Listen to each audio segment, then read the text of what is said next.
Bienvenue dans mon histoire vrai bon, asseyez-vous, prenez un casque, on sait jamais, et écoutez l'histoire complètement dingue, mais vraie, d'un mec qui a failli être pris pour un fou furieux à cause d'un diagnostic raté.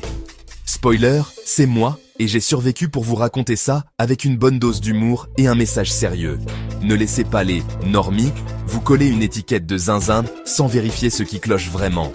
Acte 1, la porte de garage, ce ninja sournois. Tout commence par un duel épique entre ma tête et une porte de garage. Devinez qui a gagné? Pas moi. Bam! Un coup bien placé et me voilà parti pour un blackout total de 2 jours. 2 jours entiers de ma vie, disparus, comme si j'avais été kidnappé par des aliens. Sauf que non, c'était juste ma caboche qui faisait la grève. Acte 2, les urgences ou le festival des conclusions hâtives. Direction les urgences où je débarque en mode geek possédé. Apparemment, j'étais tellement bizarre qu'ils ont cru que j'avais décidé de jouer au scénariste d'un film d'horreur. Leur diagnostic: ce mec est cinglé, donnez-lui des médocs psy et qu'il se débrouille. Sérieux les gars, j'avais juste pris une porte blindée sur le crâne, pas signé pour un remake de L'Exorciste. Résultat, il me renvoie chez mon mémo chez moi, avec des pilules, qui auraient pu calmer un éléphant en crise existentielle.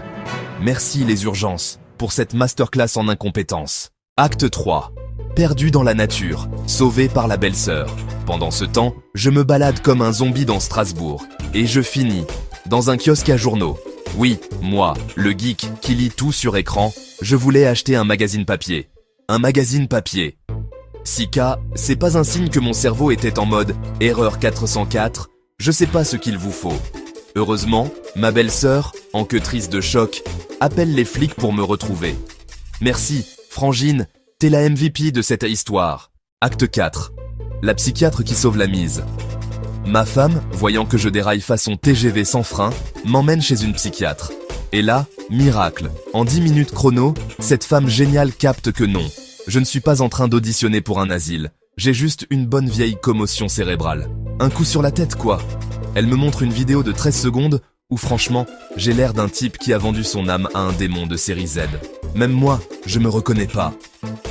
Merci docteur, pour avoir fait votre job. Éliminez les causes physiques avant de me coller l'étiquette « fou allié ». Le message sérieux, mais toujours un peu drôle.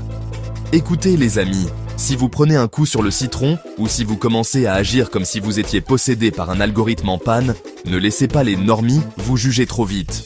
Une commotion cérébrale, ça peut transformer un geek en fan de magazine papier, l'horreur, ou vous faire oublier 2 jours de votre vie.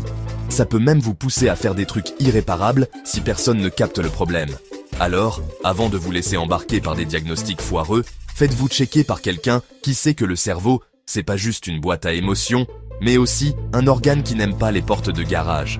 Un grand merci à ma belle-sœur, à la psychiatre qui a tout compris, et un gros 0 pointé aux urgences générales, qui m'ont pris pour un taré. Moralité. Protégez votre tête, et si vous déraillez, cherchez un pro qui creuse avant de vous droguer.